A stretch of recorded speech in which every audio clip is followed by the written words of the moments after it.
إن الحمد لله نحمده ونستعينه ونستغفره ونؤمن به ونتوكل عليه ونعوذ بالله من شرور أنفسنا ومن سيئات أعمالنا من يهده الله فلا مضل له ومن يضلل فلا هادي له وأشهد أن لا إله إلا الله وحده لا شريك له وأشهد أن محمدا عبده ورسوله أما بعد فإن خير الحديث كتاب الله وخير الهدي هدي محمد صلى الله عليه وسلم وشر الأمور محدثاتها وكل محدثة بدعة وكل بدعة ضلالة وكل ضلالة في النار. اللهم صل على محمد وعلى آل محمد كما صليت على إبراهيم وعلى آل إبراهيم إنك حميد مجيد. اللهم بارك على محمد وعلى آل محمد كما باركت على إبراهيم وعلى آل إبراهيم إنك حميد مجيد. وقال الله تبارك وتعالى في قرآن المجيد: يا أيها الذين آمنوا اتقوا الله حق تقاته ولا تموتن إلا وأنتم مسلمون. رب اشرح لي صدري ويسر لي أمري واحلل عقدة من لساني يفقهوا قولي. ہر قسم کی تعریف، حمد و ثنا، کبریائی اور بڑائی اس اللہ رب العزت کے لیے ہیں جو تمام جہانوں کا پالنے والا رب ہے، اور اسی طرح اس کے آخری نبی محمد الرسول اللہ صلی اللہ علیہ وسلم پر بے شمار درود و سلام. حمد و ثنا کے بعد میرے بھائیوں، میری ماں بہنوں، آج کے اس جمعہ کے خطبے میں میں آپ لوگوں کے سامنے جس عنوان کے تحت قرآن و سنت کی روشنی میں کچھ باتیں سنانے والا ہوں وہ عنوان ہے عمل چھوٹا اجر بڑا. ہر انسان کی ایک خواہش ہوتی ہے کہ تھوڑی سی محنت پہ اس کو زیادہ پیسہ ملے. تھوڑا سا کام کروں، کم سے کم وقت میں کام کروں، لیکن زیادہ تنخواہ ملے، زیادہ پیسہ ملے. یہ ہر انسان کی خواہش ہوتی ہے. اس لیے دیکھتا ہے کہ اگر اس کے سامنے 4 جگہ کام مل رہا ہے، 4 جگہ سے اگر اس کو آفر آیا ہے، یہاں پر بھی جاب ہے، یہاں پر بھی جاب ہے، اسی طرح 4 دھندے ہیں، 4 بزنس ہے، 4 کاروبار ہے، تو اب وہ سوچتا ہے کہ یہ چاروں میں سے کون سا ایسا کاروبار ہے، کون سی ایسی نوکری ہے جس کو میں کروں لیکن کم وقت میں مجھے زیادہ پیسہ ملے، کہاں زیادہ تنخواہ ملتی ہے، کہاں سے میں زیادہ کما سکتا ہوں. یہ ہر انسان کی خواہش ہوتی ہے. ایک مسلمان کو بھی یہ خواہش ہمیشہ ہونی چاہیے کہ میں کون سے ایسے نیکیاں کروں جس کا مجھے زیادہ سے زیادہ ثواب ملے. تو اللہ تعالیٰ ہمارے لیے، کیونکہ اللہ تعالیٰ بہت زیادہ محبت کرتا ہے اپنے بندوں سے، 70 ماؤں سے بھی زیادہ محبت کرنے والا وہ رب ہے. تو ہمارا رب بھی ہمارے لیے دین میں ایسے اعمال رکھ دیا، ایسے اعمال بتا دیا کہ اے میرے بندے، تو وہ چھوٹے چھوٹے اعمال کر لے، وہ چھوٹے چھوٹے نیکیاں کر لے، میں تجھے اس کا بڑا چڑھا کے ثواب دوں گا. تو وہ کون سی نیکیاں ہیں ہم انشاءاللہ ایک ایک کر کے دیکھیں گے. سب سے پہلے اگر صحیح بخاری کی ہم روایت دیکھیں، اللہ کے رسول صلی اللہ علیہ وسلم نے فرمایا، جس کسی نے، یعنی جو شخص بھی اگر اس بات کی گواہی دیتا ہے کہ اللہ کے علاوہ کوئی حقیقی معبود نہیں اور محمد صلی اللہ علیہ وسلم اللہ کے بندے اور اس کے رسول ہے، اور عیسیٰ علیہ السلام بھی اللہ کے رسول ہے، اور جنت بھی حق ہے، جہنم بھی حق ہے، بس اس چیز کی جو بھی گواہی دیتا اللہ تعالیٰ اس کے لیے جنت کے آنٹوں دروازے کھول دیتا ہے. عمل کتنا چھوٹا ہے، صرف گواہی دینا، زبان سے بولنا اور دل سے مان لینا کہ ہاں حقیقی معبود اللہ ہے، اللہ کے علاوہ کوئی معبود نہیں، اور محمد صلی اللہ علیہ وسلم سچے رسول ہے، جنت بھی حق، جہنم بھی حق. صرف اس چیز کو مان لینا اس کے زندگی کے تمام گناہوں کو معاف کر کے اس کے لیے جنت میں داخل کرنے کا یہ ذریعہ بن جاتا ہے. اللہ اکبر. چھوٹا عمل بڑا اجر. اسی طرح اگر ہم حدیثوں میں دیکھیں گے، کئی ایسی حدیثیں ہیں جو کہ مشہور حدیث ہم ہمیشہ سنتے ہیں، جو 99 قتل کیا تھا، بلکہ 100 قتل کیا تھا. کیا کیا اس نے؟ توبہ کیا. اس کے توبہ کرنے کی وجہ سے اللہ تعالیٰ اس کے 100 قتل معاف کر دیا، اللہ تعالیٰ اس کے لیے جنت میں جگہ دے دیا. مطلب کیا ہے اس کا؟ مطلب یہ ہے کہ اگر ہم سچی توبہ کریں گے تو بھی اللہ تعالیٰ ہمارے تمام گناہوں کو معاف کرے گا. اب وہ کسی کے 20 سال 30 سال 40 50 60 70 80 سال کے گناہ کیوں نہ 100 سال کے گناہ کیوں نہ ہو، اگر انتقال سے پہلے قیامت کی نشانی دیکھنے سے پہلے موت کے فرشتے کو دیکھ لینے سے پہلے اگر کوئی سچی توبہ کر لیا تو اللہ تعالیٰ توبہ کے ذریعے اس کے تمام گناہوں کو معاف کر دیتا۔ توبہ کیا ہے؟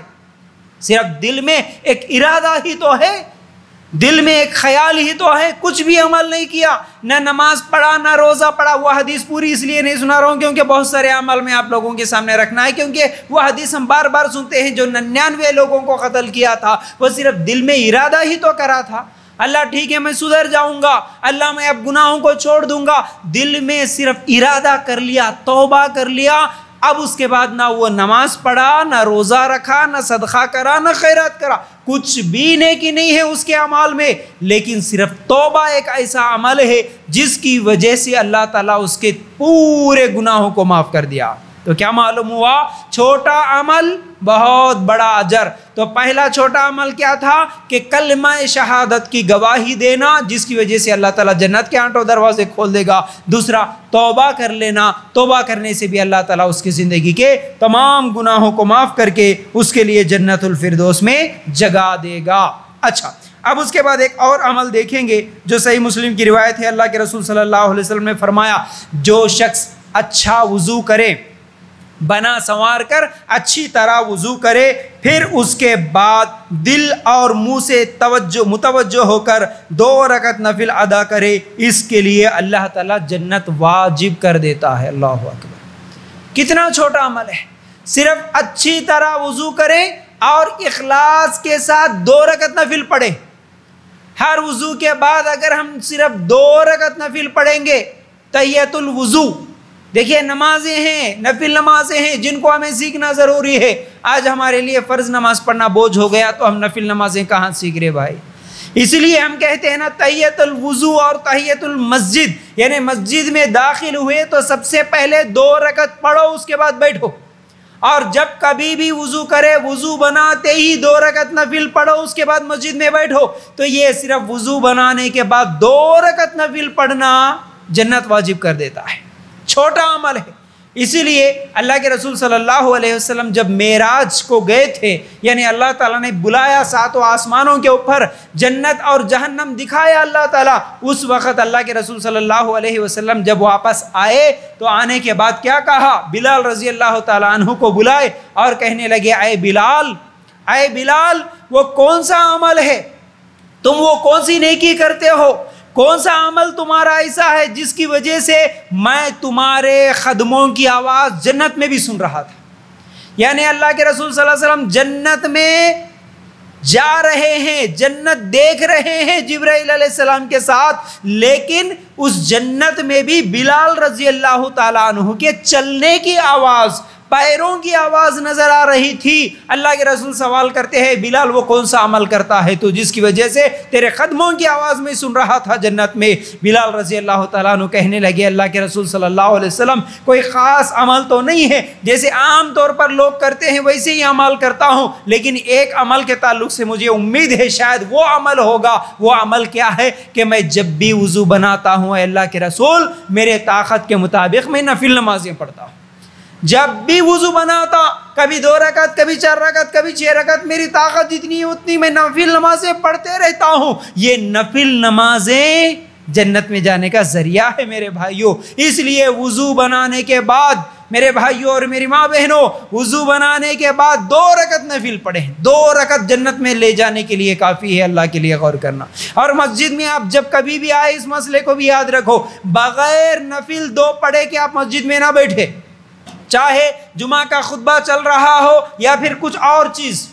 آپ جب بھی مسجد میں داخل ہوئے بیٹھنا نہیں، ہمارے پاس الٹا ہے، کئی لوگ ایسے ہیں جو آ کے پہلے بیٹھتے پھر اٹھ کے 2 پڑھ لیتے، ایسا عمل سنت سے ثابت نہیں ہے۔ اور کئی لوگ ایسے ہیں جمعہ کا خطبہ سننے کے لیے آئے، آ کے بیٹھ جاتے، اس کے بعد خطبہ ہونے کے بعد چلو جتنے لوگ نفل نہیں پڑھے آپ پڑھو، یہ غلط ہے، یہ سنت سے ثابت نہیں ہے عمل۔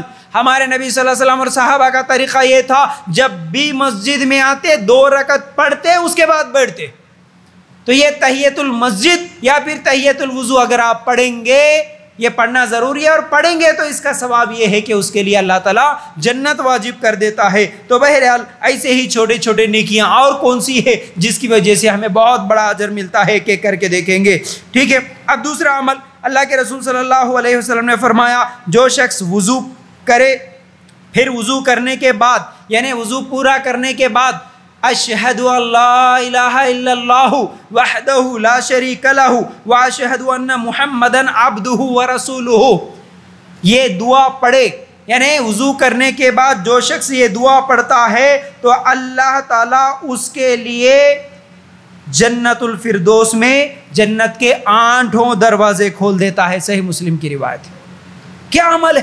اس کے لیے تو کچھ بھی مشکل نہیں ہے نا، اس کے لیے تو نہ جھکنا ہے، نہ بیٹھنا ہے، نہ اٹھنا ہے، نہ کمر میں درد، نہ پیر میں درد، کچھ بھی نہیں ہے۔ وضو بنائے، جہاں وضو بنائے وہیں پر جیسے ہی وضو مکمل ہو گئی صرف یہ بولے اشہد ان لا الہ الا اللہ وحدہ لا شریک لہ واشہد ان محمدًا عبدہ ورسولہ۔ 1 منٹ بھی نہیں لگتا یہ دعا پڑھنے کے لیے، صرف یہ چھوٹی سی دعا آپ ہر وضو کرنے کے بعد پڑھو، اس کے بدلے میں اللہ تعالیٰ جنت کے 8 دروازے کھول دے گا۔ کتنی بڑی بات ہے، کتنی بڑی بات ہے۔ حالانکہ وہ جنت میں جانا بڑا مشکل، وہ جنت میں جانے کا راستہ بڑا مشکل، لیکن وہ جو مشکل راستہ ہے اللہ تعالیٰ اس کو آسان کر دے گا۔ کس کے لیے؟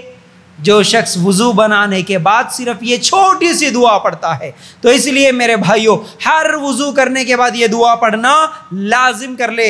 اچھا، اس کے بعد کون سا عمل ہے؟ اللہ کے رسول صلی اللہ علیہ وسلم نے فرمایا جو شخص مسجد کی طرف علم حاصل کرنے کے لیے یا علم سکھانے کے لیے نکلتا ہے تو اس کے لیے مکمل حج کے برابر ثواب لکھ دیا جاتا ہے۔ یہ صحیح ترغیب میں حدیث موجود ہے۔ کتنا چھوٹا عمل ہے کہ آپ مسجد میں آئے کس نیت سے؟ یا تو میں علم حاصل کروں گا یا علم سکھاؤں گا۔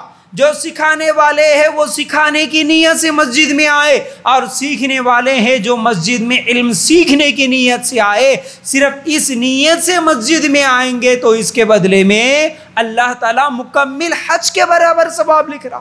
کتنا بڑا ثواب ہے۔ حج کو جانے کے لیے آج کتنا پیسہ خرچ کرنا پڑتا، اور غریبوں کے لیے تو اور زیادہ مشکل ہے، حج نہیں کر سکتے، زندگی بھر حج کرنے کا موقع ہی نہیں ملا، لیکن حج کرنے کے برابر ثواب مل سکتا ہے۔ ثواب صرف ایک نیت سے۔ جب کبھی بھی مسجد میں کوئی بیان ہو رہا ہو، کوئی درس ہو رہا ہو، یا پھر مسجد میں امام صاحب ہے، آپ اگر مسجد میں قرآن سیکھنے کی نیت سے آئے ہو، حدیث سننے کی نیت سے آئے ہو، یا جمعہ کا خطبہ ہے، اس جمعہ کے خطبے میں اللہ کے رسول کی کچھ حدیثیں سننے کے لیے آپ مسجد میں آئے، اس نیت سے آئے کہ اللہ میں آج جمعہ میں جا رہا ہوں، یہاں سے کچھ سیکھوں گا، تو پھر تمہارا یہ نیت کر کے گھر سے نکلنا، مسجد میں آنا، تمہارے لیے ایک حج کے برابر ثواب مل جاتا ہے۔ اللہ کے فرشتے ایک حج کے برابر ثواب لکھ دیتے ہیں۔ لیکن افسوس اس بات کی ہے کہ ہم لوگ مسجدوں میں آتے ہیں لیکن ہماری نیت سیکھنے کی نہیں ہوتی، سکھانے والوں کی بھی نیت سکھانے کی نہیں ہوتی، بس میری ذمہ داری ہے بھائی کون سا کی ذمہ داری ادا کر دیتا ہوں۔ اور جتنے لوگ مسجد میں آتے بھی ہیں تو وہ صرف ہفتے میں 1 مرتبہ آئے بھی جمعہ میں، وہ بھی دیر سے آئے، تاخیر سے آئے، ہاں بھائی سب جا رہے مسجد کو، ہم بھی جائیں گے، چلو ہفتے میں 1 بار عورتوں کے لیے جمعہ میں کیا ہے مسجد میں جانے کا موقع مل رہا، چلو ان کے ساتھ ہم بھی چلے جائیں گے، تھوڑا سا وہاں پر بھی کیا ہے بیٹھ کے آ جائیں گے، ہاں، یا پھر ٹائم پاس کے لیے آئیں گے، تو پھر یہ نیت سے آپ آئے تو یہ ثواب نہیں ملے گا۔ جمعہ کا ایک موقع ملا بھائی، اتنا بڑا اجر، وہ ایک موقع میں بھی اگر ہم لوگ 1 گھنٹہ اللہ کے لیے نہیں دے سکتے، اذان سے پہلے آ کے مسجد میں نہیں بیٹھ سکتے کیا؟ تو پھر اذان سے پہلے آ کے مسجد میں نہیں بیٹھے تو پھر تمہارے لیے کون سا ثواب ملا؟ جمعہ کا بھی ثواب نہیں ملا نا۔ وہ جمعہ کے ثواب میں ہمیشہ حدیثیں آپ لوگ جو سنتے ہو اس سے جمعہ کا ثواب بھی نہیں ملا، بس آپ کو خالی نماز فرض ادا ہو گئی، آپ چلے گئے، بس اس کے علاوہ جمعہ میں آنے کا بھی ثواب نہیں ملا اگر آپ اذان سے پہلے مسجد میں نہیں آئے تو۔ یاد رکھو اس مسئلے کو۔ عورتیں بھی دیر سے آتی ہیں، مرد بھی دیر سے آتے ہیں، جمعہ کا ایک دن 10 منٹ پہلے وقت نہیں نکال سکتے، نکالیے وقت اللہ کے لیے تاکہ آپ کو مکمل جمعہ کا بھی ثواب مل سکے اور ایک حج کے برابر ثواب بھی مل سکے۔ بیٹھے بیٹھے ہر جمعہ میں آپ کو ایک حج کرنے کا ثواب ملے گا، بیٹھے بیٹھے آپ کے اپنے گھر میں، آپ کے اپنے گاؤں میں ایک حج کرنے کے برابر ثواب ملے گا۔ صرف اتنا سا وقت نکالنا ہے جمعہ کے دن، جلدی سے وضو بنا لیے، اذان دینے سے پہلے، امام صاحب ممبر پہ چڑھنے سے پہلے آپ مسجد میں آ کے بیٹھ جاؤ بس، اور نیت یہ کرو کہ میں آج جمعہ میں جا رہا ہوں ٹائم پاس کے لیے نہیں، لوگ سب جا رہے تو میں بھی جا رہا ہوں، نہیں، میں آج جمعہ میں جا رہا ہوں، توجہ کے ساتھ خطبہ سنوں گا اور خطبے میں جو بھی قرآن کی آیت، جو بھی اللہ کے رسول صلی اللہ علیہ وسلم کی حدیث مجھے سننے کو ملے گی اس کو یاد کروں گا، اس پر عمل کروں گا۔ علم سیکھنے کی نیت سے آپ سب آ رہے، بولنے والے سکھانے کی نیت سے بولیں گے تو بولنے والے کو بھی حج کے برابر ثواب اور سننے والے کو بھی حج کا ثواب۔ اللہ کے لیے غور کرنا، یہ چھوٹے چھوٹے نیکیاں ہیں بھائی، لیکن اس کے لیے اللہ تعالیٰ بہت بڑا اجر، بہت بڑا ثواب لکھا۔ اب اس کے بعد دیکھیے اللہ کے رسول صلی اللہ علیہ وسلم فرماتے ہیں، صحیح مسلم کی یہ روایت ہے کہ جس نے عشاء کی نماز جماعت کے ساتھ ادا کی گویا آدھی رات نفل پڑھتا رہا، اور جس نے صبح کی نماز جماعت سے پڑھا گویا ساری رات نماز ہی پڑھتا رہا۔ صحیح مسلم کی روایت۔ کیا اجر ہے؟ صرف عشاء کی اور فجر کی نماز پابندی کے ساتھ پڑھو، جماعت کے ساتھ پڑھو، ثواب جماعت کے ساتھ ہے۔ ہمارے پاس آج جماعت کی بھی اہمیت نہیں رہی، آؤ بھائی چلے جائیں گے، بعد میں آرام سے پڑھ لیں گے، کب آنکھیں کھلی تو جب جائیں گے۔ ہاں، جماعت پوری ہو جاتی اس کے بعد آ کے فجر کی نماز پڑھ رہی، آج پورا کیا ہے، سورج نکلنے لگتا ہے اس وقت آ کے اپنی مرضی سے اکیلے میں نماز پڑھ لے کے چلے جا رہے۔ ارے اکیلے میں نماز پڑھنا ہوتا تو پھر یہ جماعت کے ساتھ ہر نماز میں اللہ کے رسول صلی اللہ علیہ وسلم یہ طریقہ کیوں بتاتے؟ اللہ تعالیٰ یہ جماعت کا طریقہ کیوں بتاتا؟ پھر جس کو جب چاہے مرضی میں، کوئی دکان میں پڑھ لو، کوئی گھر میں پڑھ لو، کوئی اپنی مرضی سے پڑھ لو، کوئی اپنا کام مکمل ہونے کے بعد آ کے پڑھ لو، ہر آدمی اکیلے نماز پڑھ لو بول کے بولتے تھے۔ یہ جماعت کیوں رکھے؟ تاکہ ہم سب مسلمان ایک ہی وقت میں ایک جگہ مل سکے، ایک مرتبہ جمع ہو کے ایک جگہ مسجد میں جماعت کے ساتھ مل سکے، پڑھ سکے نماز۔ یونٹی ہے اس کے اندر۔ میرے بھائیوں، جماعت کے ساتھ اگر آپ عشاء کی نماز پڑھے، آدھی رات نماز پڑھنے کے برابر ثواب ملا۔ اللہ اکبر۔ کوئی ہے آج آدھی رات نہ ٹھہر کے نماز پڑھنے کا؟ کبھی زندگی میں اتنی ہمت ہوئی؟ کبھی زندگی میں کبھی ٹھہر کے ہم نماز پڑھے؟ نہ پڑھ سکتے آئندہ بھی۔ ابھی دیکھ لیے کیوں رمضان کے مہینے میں خالی 8 رکعت تراویح پڑھنا ہمارے لیے مشکل ہو گیا، بھاری ہو گیا۔ 1 گھنٹہ نماز نہیں پڑھ سکے، 1 گھنٹے میں 10 بار پڑھنے والے بھی 10 بار مسجدوں سے اندر باہر پھرتے گئے، ٹھہر کے پڑھنا نصیب نہیں ہوا کسی کو، 1 گھنٹہ نہیں پڑھ سکے۔ بھائی کیا آدھی رات ٹھہر کے ہم نماز اگر پڑھائے تو کوئی پڑھیں گے؟ اگر میں جمعہ کے بعد اعلان کروں بھائی آج رات کو آ جاؤ سب لوگ، آدھی رات تک نماز پڑھنا ہے، ہم سب مل کے 1 بجے رات تک نماز پڑھیں گے، کوئی آئے گا؟ کوئی بھی نہیں آئے گا، کوئی بھی نہیں آئے گا۔ لیکن آدھی رات تک نماز پڑھنے کا آپ کو ثواب مل سکتا ہے، صرف عشاء کی نماز جماعت سے پڑھو بس۔ اچھا، پوری رات نماز پڑھنے کا بھی ثواب ملے گا۔ اللہ کے رسول صلی اللہ علیہ وسلم کیا بولے؟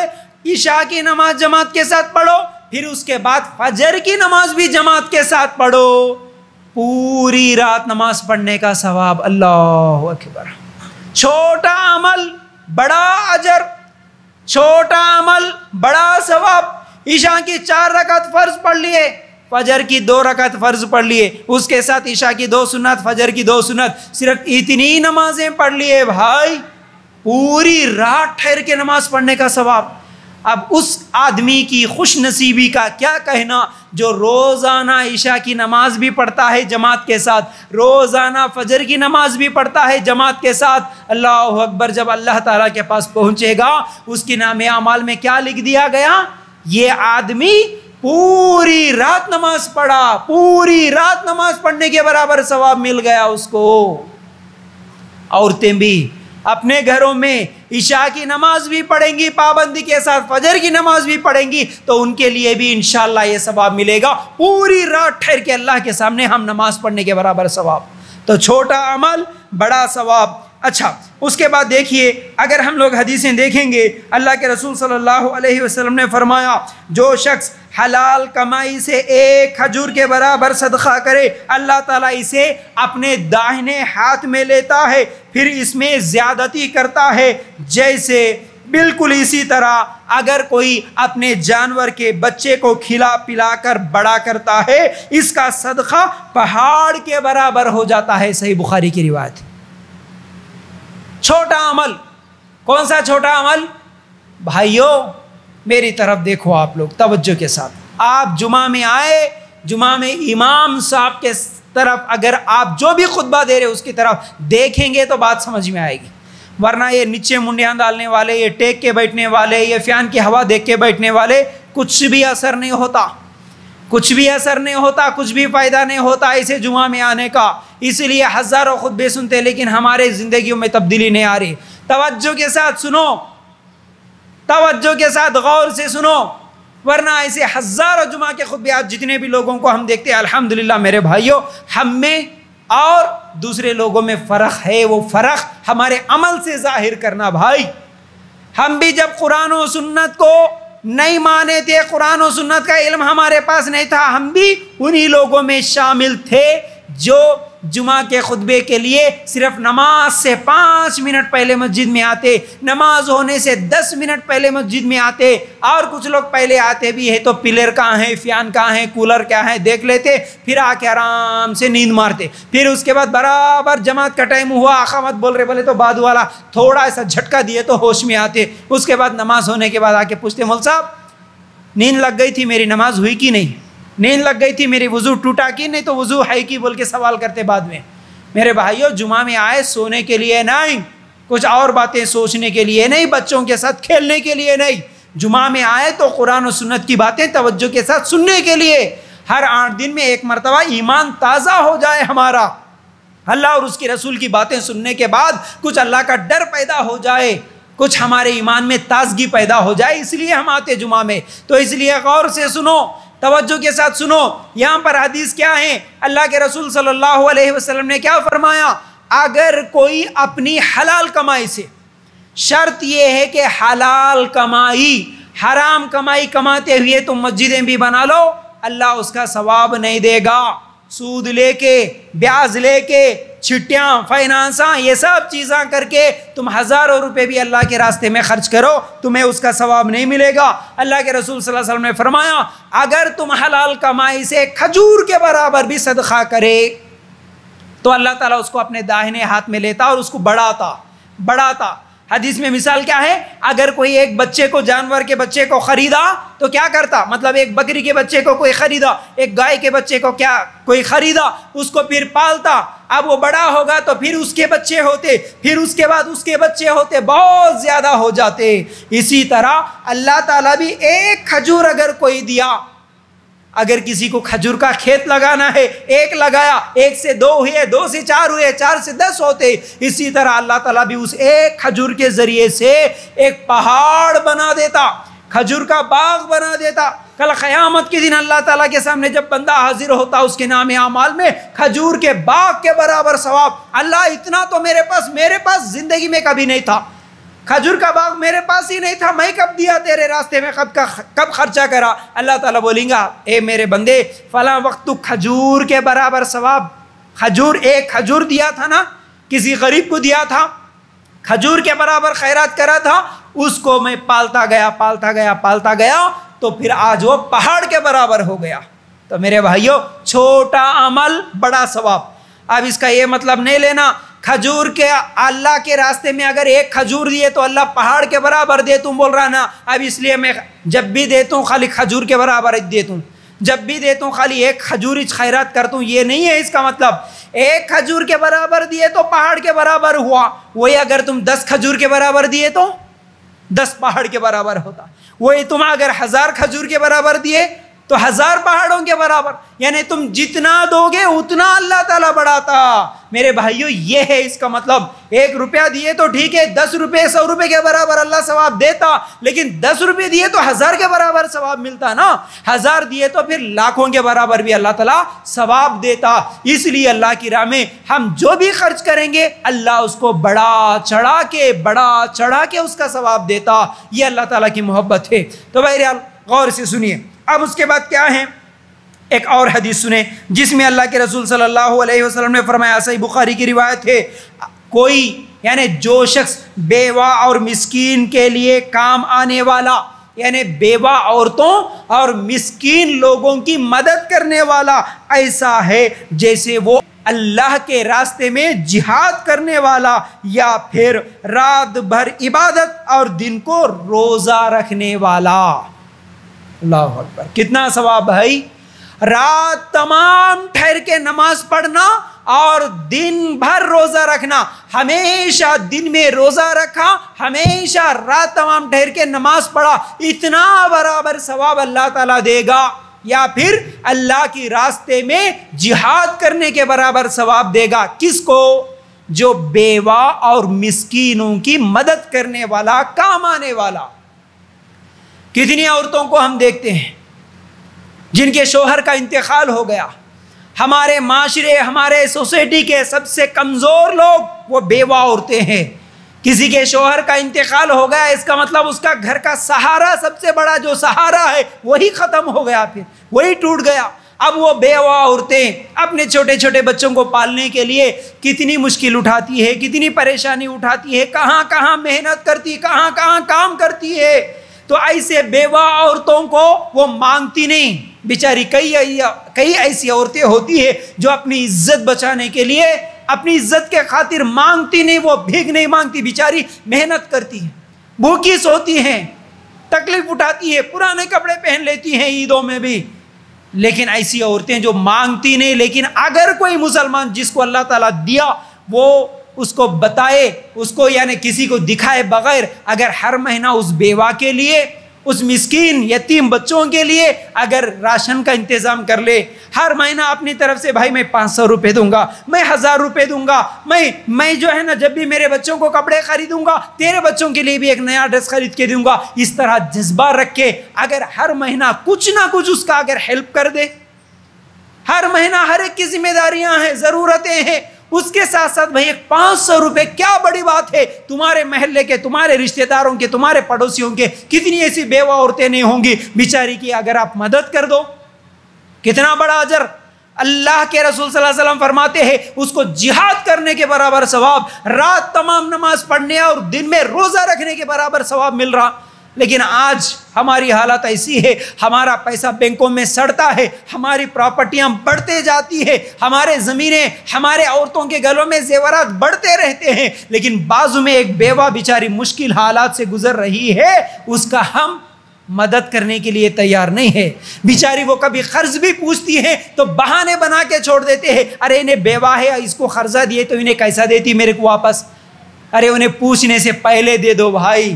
اس کے بچے بیمار ہو گئے، ہاسپٹل میں شریک ہو گئے، لے کے جا کے 5,000 خرچہ کر دو بھائی، اتنا تو کم از کم ایک بڑا دل رکھو، قرضہ مت دو، قرضے سے زیادہ اس کے اوپر خرچ کرو، اس کے بدلے میں اللہ تعالیٰ کتنا اجر دے گا، اس اجر کو یاد رکھو دل میں، ذہن میں۔ وہ نہ دے کوئی مسئلہ نہیں ہے، لیکن میں دوں گا، اس کے پوچھنے سے پہلے میں اس کا خرچہ اٹھاؤں گا، اس کی تکلیف دور کروں گا، اس کی پریشانی دور کروں گا۔ اگر یہ جذبہ ہر مسلمان کے اندر ہو نا، جس کی جتنی طاقت ہے اتنی اگر دینے والا بنے نا، تو آج ان بیواؤں کو زنا کرنے کی ضرورت نہیں پڑتی، ان بیواؤں کو بھیک مانگنے کی ضرورت نہیں پڑتی، ان بیواؤں کو بھوکا سونے کی ضرورت نہیں پڑتی، ان بیواؤں کو کافروں کے پاس جا کے اپنی عزتیں لٹانے کی ضرورت نہیں پڑتی، ان بیواؤں کو اسلام چھوڑ کے مرتد ہونے کی ضرورت نہیں پڑتی، اگر ہر مسلمان ان کی مدد کرنے والا بنے تو۔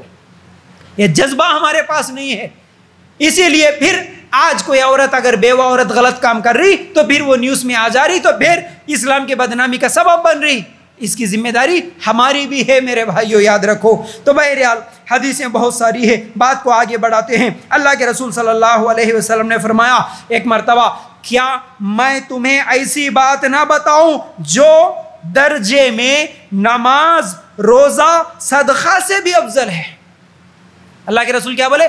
نماز سے بھی افضل درجہ، روزے سے بھی افضل درجہ، صدقہ کرنے سے بھی افضل درجہ ایک عمل ہے، کیا میں تمہیں بتاؤں؟ صحابہ نے بولا اللہ کے رسول صلی اللہ علیہ وسلم ضرور بتائیے، وہ کون سا عمل ہے؟ اللہ کے رسول صلی اللہ علیہ وسلم نے فرمایا آپس میں میل جول کرا دینا، اس لیے کہ آپس کی پھوٹ دین کو مونڈنے والی ہے۔ ترمذی کی روایت ہے، آپس میں دو بھائیوں کو ملا دو، آپس میں دو مسلمانوں کو ملا دو، آپس میں گھر میں جھگڑے ہوئے، چاہے وہ ساس بہو کے جھگڑے ہوئے، میاں بیوی کے جھگڑے ہوئے، ننند اور دیورانی اور جٹھانی کے جھگڑے ہوئے، سگے بھائیوں کی جھگڑے ہوئے، سگے بہنوں کی جھگڑے ہوئے، پراپرٹی کو لے کے جھگڑے ہوئے، کتنے ایسے جھگڑے ہوتے ہیں، لیکن اللہ کے رسول صلی اللہ علیہ وسلم نے فرمایا جب جھگڑا ہوا، دونوں ایک دوسرے سے دشمنی کرنے لگے، دونوں ایک دوسرے سے بات بند کر دیے، تم ان دونوں کو ملانے کی کوشش کرو۔ تم اگر تمہاری وجہ سے دو آدمی جو جھگڑا کر لیے وہ اگر مل گئے، دو مسلمان اگر آپس میں مل گئے، تو پھر یہ تمہارے لیے نماز، روزہ، صدقہ سے بہتر ہے۔ ملانے کی کوشش کرو، جوڑنے کی کوشش کرو، توڑنے کی کوشش مت کرو۔ حالانکہ ہمارے پاس توڑنے کی کوششیں بہت ہوتی ہے، اس کی سن لیے اس کو لگا دیے، اس کی سن لیے اس کو لگا دیے، آپس میں پھر آگ بھڑکا دیے اور خوش ہو کے دیکھتے ہاں دیکھیں گے ان کے جھگڑے کیسا کرانا ہے۔ آپس میں غیبتیں کرتے ہوئے، چغلیاں کرتے ہوئے، عورتیں خاص طور سے گھروں میں جھگڑا پیدا کرنے میں بہت بڑا رول ان لوگوں کا ہوتا ہے۔ ساس بہو کے چھوٹے سے جھگڑے کو ہاں تمہارے کو معلوم، کیسا بولے تم نے یہ، جب تمہارے ساس کیسا بولے معلوم تمہارے بارے میں، تمہاری بہو ایسی ایسی باتیں بولی، انہیں نہیں سنے سے باتیں اس کو سنا کے آپس میں جھگڑا پیدا کر کے گھروں کو توڑنے والے سن لے اس بات کو۔ جوڑنے کا فائدہ ہے، توڑنے کا نقصان ہے، اس کی سزا ملے گی آپ کو۔ ادھر ادھر کی باتیں لگا کے آپس میں لڑائیاں پیدا کرو، اس کی اللہ تعالیٰ سزا دے گا آپ کو۔ لیکن اگر جوڑ دیے تو اللہ تعالیٰ نماز، روزہ، صدقہ سے زیادہ آپ کو ثواب ملے گا۔ پھر اسی طرح اللہ کے رسول صلی اللہ علیہ وسلم نے فرمایا، ترمذی کی روایت، قیامت کے دن اچھے اخلاق سے زیادہ کوئی بھاری چیز نہیں ہوگی، بولے ہمارے نبی صلی اللہ علیہ وسلم۔ ترمذی کی یہ روایت ہے، کیا؟ اچھے اخلاق سے زیادہ وزن کوئی عمل کا نہیں ہوگا۔ ہمارے نمازوں سے، روزوں سے، صدقہ خیرات سے زیادہ ہمارے اخلاق کا وزن ہوتا۔ ترازو میں اللہ تعالیٰ اچھے اخلاق کا وزن رکھتا۔ تو اچھے اخلاق کیا ہیں؟ اچھے اخلاق صبر کرنا ہے، اچھے اخلاق معاف کرنا ہے، اچھے اخلاق کسی کو دینا ہے، اچھے اخلاق برداشت کر لینا ہے، اچھے اخلاق اچھی باتیں بولنا ہے۔ لڑائیاں جھگڑے کرنا اچھے اخلاق نہیں ہوتا، بری باتیں گالیاں دینا اچھے اخلاق نہیں ہوتا، گھروں کو توڑنا اچھے اخلاق نہیں ہوتا، دو بھائیوں کو آپس میں دور کرا دینا، لڑائیاں کرا دینا اچھے اخلاق نہیں ہوتا، سگے ماں باپ سے اپنے بچوں کو دور کرا دینا، اپنے شوہروں کو الگ کرا دینا اچھے اخلاق نہیں ہوتا۔ مل کے رہنا، ملانا، یہ اچھے اخلاق۔ یاد رکھو، اگر آپ قرآن و سنت کی تعلیم حاصل کریں گے، ایک فارمولہ اگر ذہن میں بٹھا لیں گے، جب بھی اگر تم سے کوئی بری بات بولے، اگر کوئی لڑائی کی بات کرے، اگر کوئی غصہ کرے، اگر کوئی گالی بھی دے دے، کرنا کیا ہے آپ کو؟ اللہ کے لیے دل میں ایک مرتبہ یاد کر لینا، اللہ اگر یہ مجھ سے برا سلوک کرے، میں بدلے میں برا سلوک نہیں کروں گا، میں معاف کروں گا۔ معاف کرنے کا کیا ثواب ملے گا؟ مسند احمد کی روایت، اللہ کے رسول صلی اللہ علیہ وسلم ایک صحابی کو 3 دن تک جنت کی گارنٹی دیتے رہے۔ ایک صحابی پھر معلوم کرے، یہ لمبی روایت ہے، وقت نہیں ہے اس لیے جلدی بول رہا ہوں، اس صحابی سے جب سوال ہوا تم وہ کون سا عمل کرتے بھائی تمہارے لیے اللہ کے رسول 3 دن جنت کی گارنٹی دیے، تو جواب میں کیا بولے؟ میں جب بھی بستر پہ لیٹتا ہوں میں صرف دل ہی دل میں یہ بات کہتا ہوں، اے اللہ آج جس کے ساتھ جو بھی میرا معاملہ ہوا، دن میں جو کچھ بھی ہوا، اللہ میں ان تمام لوگوں کو معاف کرتا ہوں، تو مجھے معاف کر۔ بس رات کو بستر میں سونے سے پہلے یہ ایک بات بولتا ہوں، اللہ میں سب کو معاف کر دیا، تو مجھے معاف کر۔ بس اس کی وجہ سے اللہ تعالیٰ جنت کی گارنٹی دیا۔ اسی طرح سورہ نور کی آیت نمبر 22 نکالے تو ابو بکر صدیق رضی اللہ تعالیٰ عنہ کو اللہ تعالیٰ نے کیا کہا؟ تم تمہارے بھائی کو، جو چچیرے بھائی تھے ان کے، تم ان کے غلطی کو معاف کرو، کیا تم نہیں چاہتے کہ اللہ تعالیٰ تمہارے گناہ معاف کرے؟ مطلب کیا ہے؟ تم اپنے مسلمان بھائیوں کو، بہنوں کو معاف کرو، اللہ تمہارے گناہوں کو معاف کرے گا۔ اب یہ تمام حدیثوں کو اگر ذہن میں رکھیں گے تو کیا معلوم ہوگا؟ جب بھی یاد رکھو اس فارمولے کو، ساس کسی بہو کے ساتھ لڑتی ہے، بہو کسی ساس کے ساتھ لڑتی ہے، ایک مسلمان دوسرے مسلمان پڑوسی سے لڑتا ہے، بھائی دوسرے بھائی سے لڑتا ہے، دل میں یاد رکھ لو یہ 3 حدیثیں، اللہ میں میرے بھائی کو معاف کر رہا ہوں، تو مجھے معاف کر۔ اللہ میں میری ساس کو معاف کر دوں گی، اللہ تو میرے گناہ معاف کر۔ اللہ میں میرے بہو کو معاف کر دوں گی، اللہ تو میرے گناہ معاف کر۔ بس اتنا دل میں بول لو نا، یہ ایک صبر کا جذبہ ہمارے اندر آ جائے تو گھروں کے پورے لڑائیاں جھگڑے ختم۔ اللہ میں اس کو معاف کروں گی تو اس کے بدلے میں اللہ مجھے جنت دیتا، ایک خیال دل میں آ جائے۔ اللہ میں صبر کر لوں گا، اس کے بدلے میں اللہ تعالیٰ مجھے جنت دے گا، میرے گناہ معاف کرے گا۔ اگر میں کسی کو معاف کر دیا، جھگڑا نہیں کرا، جھگڑا نہیں بڑھایا، پلٹا کے جواب نہیں دیا، گالیاں نہیں دیا، اس کے بدلے میں اللہ تعالیٰ قیامت کے دن یہ اچھے اخلاق سب سے زیادہ وزن ہوں گے۔ ساس کا باتیں سننے کے بعد بھی، بہو کے باتیں سننے کے بعد بھی، آپس میں کسی مسلمان کی طرف سے زیادتی ہونے کے بعد بھی اگر میں صبر کر لیا تو قیامت کے دن میرا ترازو وزن ہوگا۔ یہ ایک چیز ذہن میں رکھ لو، انشاءاللہ آپس میں مل کے رہیں گے میرے بھائیوں، یہ بہت بڑا اجر ہے۔ اچھا، اس کے بعد بات کو آگے بڑھاتے ہوئے 1-2 حدیثیں سنا کے اپنی بات کو مکمل کروں گا۔ وہ کیا ہے؟ چھوٹا عمل۔ اللہ کے رسول صلی اللہ علیہ وسلم نے فرمایا، جو شخص دن میں 100 مرتبہ لا الہ الا اللہ وحدہ لا شریک لہ لہ الملک ولہ الحمد وہو علی کل شیء قدیر، دن میں جو شخص یہ ایک دعا 100 مرتبہ اگر پڑھتا ہے کہ وہ 100 غلاموں کو آزاد کرنے کے برابر ثواب، اور اس کے نام اعمال میں 100 نیکیاں لکھی جائیں گی، اور اس کے 100 گناہ معاف ہوں گے، اور دن بھر وہ شیطان سے محفوظ رہتا ہے۔ خالی 100 مرتبہ یہ دعا پڑھ لو، شام تک شیطان اٹیک نہیں کر سکتا، 100 نیکیاں لکھی گئی، 100 گناہ معاف ہو گئے، اور 100 غلام آزاد کرنے کے برابر ثواب۔ پھر اسی طرح حانی ایک بوڑھی خاتون تھی، اللہ کے رسول صلی اللہ علیہ وسلم کے پاس آتی ہے، اللہ کے رسول میں کمزور ہو گئی، بوڑھی ہو گئی، لیکن مجھے کوئی ایسا عمل بتائیے جس کے ذریعے سے مجھے اجر و ثواب ملے۔ اللہ کے رسول صلی اللہ علیہ وسلم نے فرمایا، سبحان اللہ، دن میں 100 مرتبہ سبحان اللہ، 100 مرتبہ الحمدللہ، 100 مرتبہ اللہ اکبر پڑھ لے، یہ تجھے اللہ کی راہ میں 100 گھوڑے دینے کے برابر ثواب ملے گا۔ اللہ کے راستے میں جہاد کے لیے جو گھوڑے دیتے نا، ایسے 100 گھوڑے دینے کے برابر ثواب۔ پھر اسی طرح 100 جانور قربانی کرنے کے برابر ثواب۔ پھر اسی طرح 100 غلام آزاد کرنے کے برابر اللہ تعالیٰ تجھے ثواب دے گا۔ ابن ماجہ کی یہ روایت ہے۔ کیا بولنا ہے؟ آج ان کے گھر میں، ان کے گھر میں، اس کی سن کے، اس کی سن کے، ادھر کی ادھر، ادھر کی ادھر لگاتے ہوئے، فونوں میں گھنٹے گھنٹے غیبتاں کرتے ہوئے، اپنے بہنوں کو، خالوں کو، پھپھوؤں کو، مامیوں کو فون کر کے انہوں کیسے، ان کے گھر کے حالات کیسے، ان کے گھر کے حالات کیسے، ایک گھنٹہ بات کرتے ہیں، آج جو 2 گھنٹے بات کر رہے۔ یاد رکھو، یہ 1 گھنٹہ غیبتیں، چغلیاں کرنے سے بہتر گھر میں بیٹھ کے سبحان اللہ، الحمدللہ، اللہ اکبر 100 مرتبہ پڑھ لو۔ کتنا بڑا اجر مل رہا ہے، کتنا بڑا ثواب مل رہا ہے۔ غیبتوں کو ختم کرو تو یہ نیکیاں، یہ ثواب حاصل کرنے کا بہترین موقع ہے۔ پھر اسی طرح سید الاستغفار کے تعلق سے صحیح بخاری میں روایت ہے، اللہ کے رسول صلی اللہ علیہ وسلم نے فرمایا، جو شخص صبح کے وقت سید الاستغفار پڑھے گا، اگر شام ہونے سے پہلے پہلے وہ مر گیا، اللہ تعالیٰ اس کو ڈائریکٹ جنت میں جگہ دے گا۔ اسی طرح جو شخص شام کو سید الاستغفار پڑھے گا، صبح ہونے سے پہلے پہلے اگر مر گیا، اللہ تعالیٰ اس کو ڈائریکٹ جنت میں جگہ دے گا۔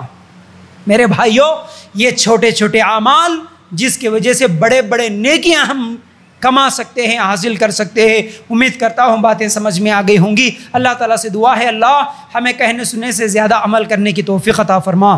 اللہ ہم سب کو ان چھوٹے چھوٹی نیکیوں کو ہمیشہ کرنے کی توفیق عطا فرما۔ اللہ ہمارے گناہوں کو معاف کر دے۔ اللہ ہم سب کو قرآن و سنت کے مطابق عمل کرنے کی توفیق دے دے۔ اللہ ہم سب کو جنت الفردوس میں جگہ عطا فرما۔ وآخر الدعوانا الحمدللہ۔